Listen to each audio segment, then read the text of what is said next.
कोई भी सपना साकार करने के लिए सबसे जरूरी है सही कोच का होना। चुनिए IIEL को और करे अपने इंग्लिश का सपना साकार। अस्सलामु अलैकुम व रहमतुल्लाहि व बरकातुहू। अजीज तलबा व तालिबात, today I am going to teach you मुंतखब अंग्रेजी ग्रामर चैप्टर नंबर 67। 67वां दिन है।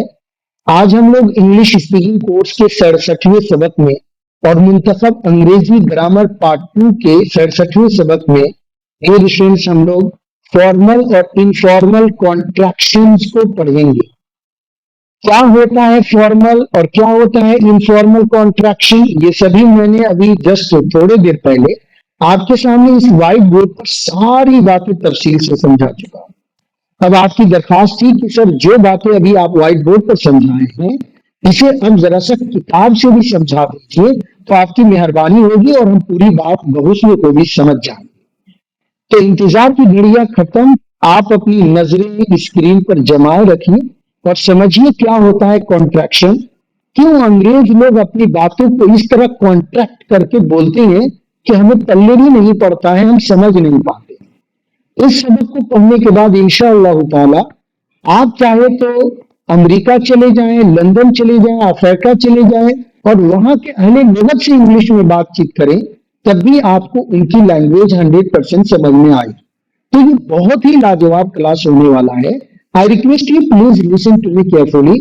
मेरी बात गौर समात फरमाए और सबक को एंड तक देखें, ये बहुत इंपॉर्टेंट है। अजीज तारीफ, आइए अब हम अपने कोर्स के 67वें सबक में फॉर्मल कॉन्ट्रैक्शन और इनफॉर्मल कॉन्ट्रैक्शन के बारे में पढ़ते हैं। अंग्रेज अपनी स्पोकन लैंग्वेज में इसे कसरत से इस्तेमाल करते हैं। ये पॉइंट क्लियर हो गया कि ये स्पोकन लैंग्वेज में यूज की जाती है। ये कॉन्ट्रैक्शन कहाँ यूज करते हैं हम लोग बताइए? स्पोकन लैंग्वेज में। तो रिटन में इसका यूज उतना नहीं होता, स्पोकन में होता है। हम अच्छी इंग्लिश जानने के बावजूद उनकी जुबान कमा हकूक़ नहीं समझ पाते, उसकी बड़ी वजह यही कॉन्ट्रैक्शन वर्ड्स है। इस सबक को अच्छी तरह पढ़ने के बाद आप आसानी से अंग्रेजों की जुबान समझने लगे। Brothers and sisters, here is written contraction. क्या होता है लफ्ज कॉन्ट्रैक्शन, इसके बारे में स्टडी करते हैं। लफ्ज कॉन्ट्रैक्शन ये कॉन्ट्रैक्ट फेल से मुश्तक है। कॉन्ट्रैक्ट, कॉन्ट्रैक्टेड, कॉन्ट्रैक्टेड का मतलब होता है सुकड़ना, इकट्ठा करना, सुकड़ना, मिलाना, भींच जाना, यानी कुछ चंद चीजें आपस में मिलकर यूं बेच गई। अंग्रेजी जुबान में लफ्ज कॉन्ट्रैक्शन का मतलब होता है चंद अल्फाज से बनी हुई एक मजमुई शक्ल, जैसे वांट टू से वाना, गोइंग टू से गोना, गॉट टू से गोटा। फॉर्मल कॉन्ट्रैक्शन को समझते हैं। फॉर्मल कॉन्ट्रैक्शन चंद अल्फाज या फ्रेजेस का एक ऐसा मुख्तसर मजमुआ होता है जिसे अंग्रेज खुसूसन अपनी गुफ्तगू में या सोशल मीडिया पर कुछ लिखते वक्त इस्तेमाल करते हैं। किताबों में इसे लिखा नहीं जाता है, जैसे गोइंग टू की जगह गोना, काइंड ऑफ की जगह किंडा, गॉट टू की जगह गोटा वगैरह। चलिए अब यके बाद दीजिए तमाम कॉन्ट्रैक्शन वर्ड्स को पढ़कर खूब अच्छी तरह समझते हैं और खूब अच्छी तरह मश्क करते हैं।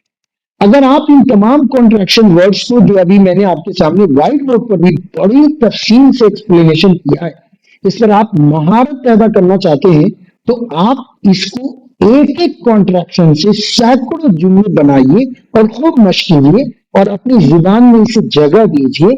खुसूसन स्पोकन इंग्लिश में तो आप इसे जरूर जगह दीजिए। ओके डियर स्टूडेंट्स, तो ड्राइविंग डिस्टेंस के हमारा पहला कॉन्ट्रैक्शन वर्ड क्या?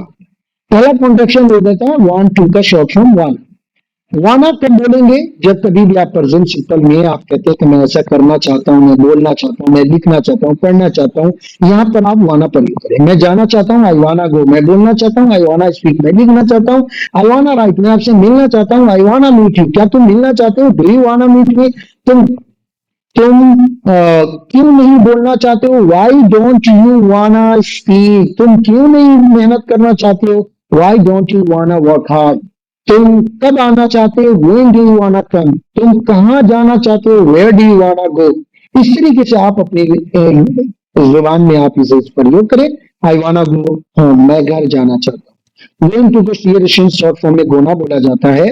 जैसे मैं एक काम करने जा रहा हूँ, I am gonna do a work. मैं ऑफिस जा रहा हूं, आई एम गोना ऑफिस। मैं पढ़ने जा रहा हूं, आई एम गोना स्टडी। मैं लिखने जा रहा हूं, आई एम गोना राइट। मैं शादी करने जा रहा हूं, आई एम गोना मैरी। मैं एक कार खरीदने जा रहा हूं, I am gonna buy a bike. समझ में आया ना?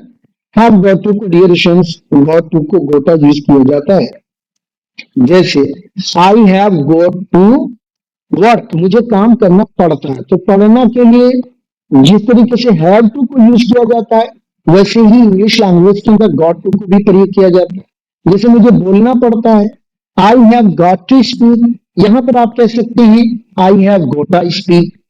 उसे ड्यूरेशंस हमें मेहनत करनी पड़ती है, we have got to work hard. इसको आप शॉर्ट फॉर्म में कर सकते हैं, we have gotta work hard.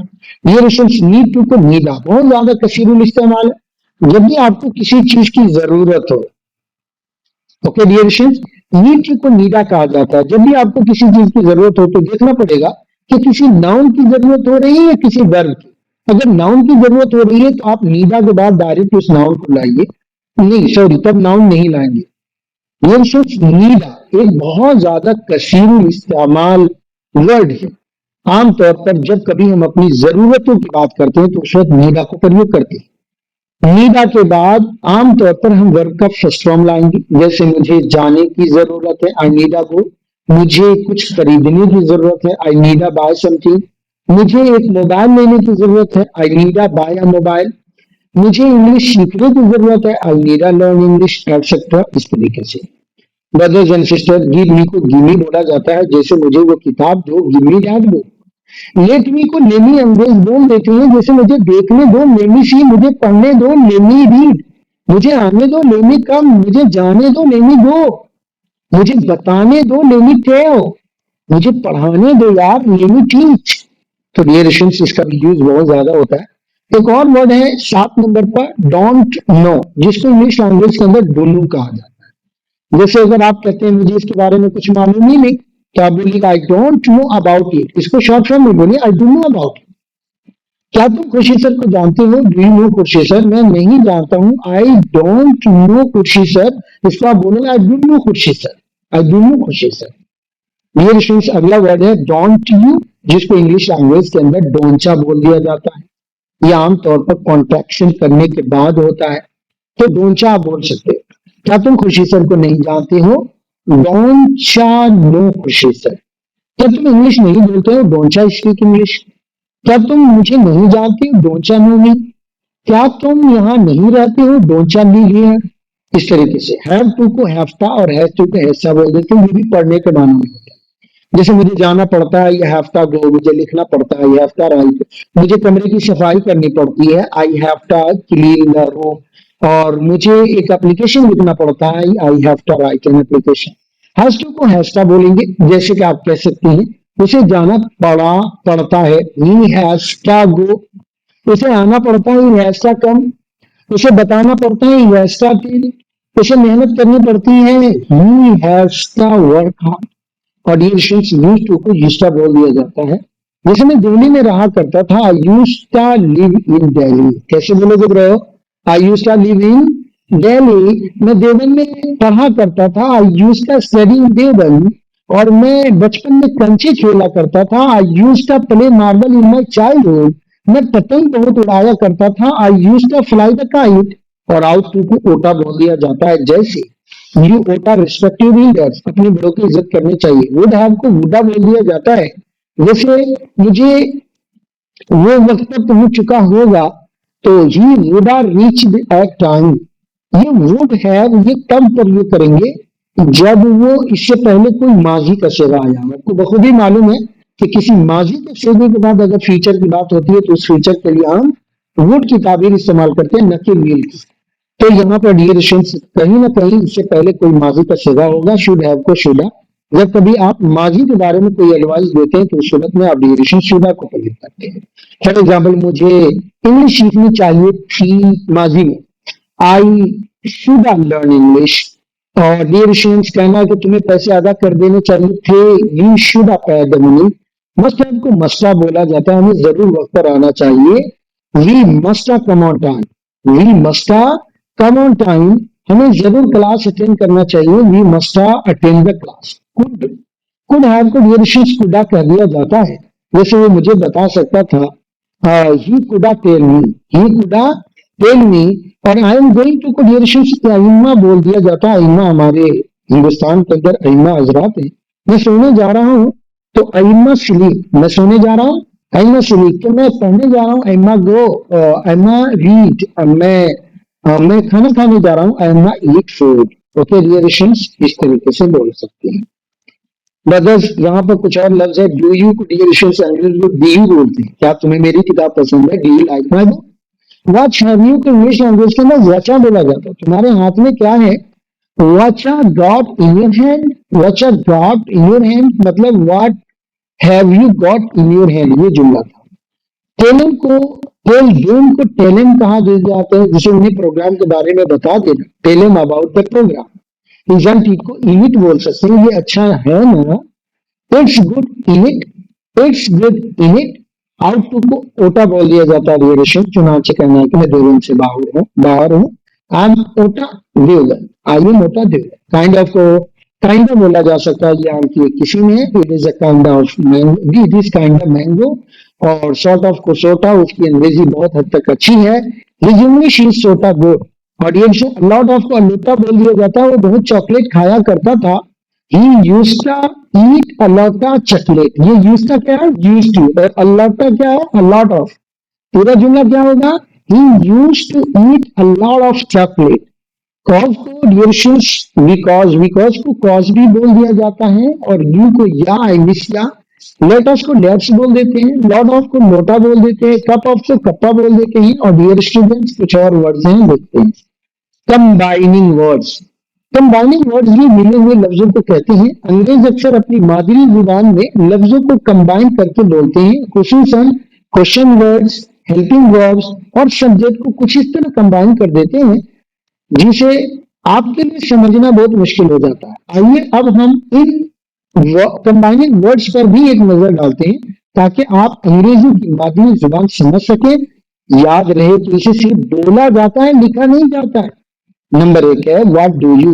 English में क्या बोलेंगे? वाडिया। जैसे आप क्या कहना चाहते हैं? वाडिया वाना से। व्हाट डू यू को वाडिया, वांट टू को वाना और से आ गया। और व्हाट डज ही को व्हाट शी। डियर स्टूडेंट्स, यहाँ पर आप कह सकते हैं what she. What does he को व्हाट शी कहा जाता है, वो क्या करता है? What she what. ये थोड़ा टाइम और लूंगा, बस बात खत्म करने वाला हूँ। What she what. How does it को आप यहाँ पर हाउ इज इट भी बोल सकते हैं और हाउ इज इट बोल सकते हैं। ओके डियरेशंस, ये कैसे काम करता है? How is it work. डियरेशंस, कुछ और वर्ड्स है, इस पर नजर डालिए। What are you English language के अंदर वचिया बोल दिया जाता है। जैसे वचिया डूइंग, तुम क्या कर रहे हो। वेयर डिड यू को वेयर डिया बोल दिया जाता है, आप कहाँ गए थे। वेयर डिया गो, आप कहाँ रखे थे। वेयर डिया पुट। इस तरीके से डियरेशंस। वाई डिड को डियरेशंस वाई बोल दिया जाता है, वो लेट क्यों आया। Why did he come late. How did को इंग्लिश लैंग्वेज के अंदर हाउ बोल दिया जाता है, वो कैसे पकाई थी। How she cook. I don't no को इंग्लिश लैंग्वेज के अंदर आई डू नो बोल दिया जाता है, मुझे मालूम नहीं तुम्हारी किताब कहाँ है। I do know where is your book. Brothers and sisters, ये सबक हुआ पूरा। और यहाँ पर एक तौहीद के मौजू पर एक बेहतरीन मजमून है। आपसे दरखास्त है कि इस पूरे मजमून को अपनी ट्रांसलेशन वाली कॉपी में लिख के और फिर इसकी अंग्रेजी बनाए। और ये रिसर्च अगर आप रिकॉर्डेड कोर्स ले चुके हैं तो आप अपने एप्लीकेशन के चैप्टर नंबर 67 में जाकर देखें। इसका करेक्टेड सेटिंग्स पढ़ा होगा, वहां पर जाकर अपनी जो भी आपने इसको अंग्रेजी में किया है, इससे आप अपनी कॉपी को मैच कर लीजिए। नहीं तो इंशाअल्लाह ताला मैं आपके व्हाट्सएप ग्रुप में भी भेजूंगा। तौहीद एक अरबी का लफ्ज है जिसका लुग़वी माना वहदानियत है। इस्लाम में वहदानियत से मुराद एक खुदा पर यकीन करना है। आप ये पूरे मजमून को पढ़ लीजिएगा। उसके बाद ये मोनोथीज्म के मौजू पर एक इंग्लिश मजमून है। आइंदा कल दौरान बस ये इंग्लिश वाला मजमून मैं आपसे तर्जुमा करवाने की कोशिश करूंगा, तो प्लीज आप इसे हल करके लाइएगा। रिसेंटली पिछले हफ्ते में आप लोगों ने इंग्लिश लैंग्वेज के अंदर डियर स्टूडेंट्स आप मोनोथीज्म के मौजू पर ही तकरीर किए, तो बहुत हद तक इसकी बातें आपको तकरीर में ऑलरेडी याद है, लिहाजा आसानी से आप इसका तर्जुमा कर सकते हैं। कल सुनते हैं इसे। Conversation at the market, at confectionery store पर जाएंगे आप। जब कभी भी किसी ऐसे दुकान पर जाते हैं जहां पर घी, मक्खन, मलाई, दूध, बिस्किट और तरह तरह के नमकीन मिलते हैं, उन्हें कन्फेक्शनरी स्टोर कहा जाता है। मुझे कुछ पनीर और मक्खन चाहिए। Hello, I would like to order some cheese and butter. आज हमारे पास बहुत शानदार और शानदार और ताजा पनीर और मक्खन है। क्या आप कुछ ट्राई करना चाहते हैं? यहाँ पर शॉपकीपर आपसे बोलता है। अब ये मैं पूरा तो नहीं पढ़ाऊंगा, आपसे दरखास्त करूंगा कि आप ये पूरा का पूरा कन्वर्सेशन पढ़िए, इसे लर्न कीजिए और आइंदा कल जब हम सबक में आपको कहें कि आपस में बातचीत करो तो इसी कन्वर्सेशन को आप बातचीत कीजिए। ये तभी मुमकिन है जब आप याद करके लाएंगे। अगर याद करके नहीं लाइएगा तो मुश्किल है। चलिए डियर स्टूडेंट्स, आज के इस वीडियो लेक्चर में इतना ही। इंशाअल्लाह ताला हमारी मुलाकात फिर किसी नए वीडियो लेक्चर में होगी।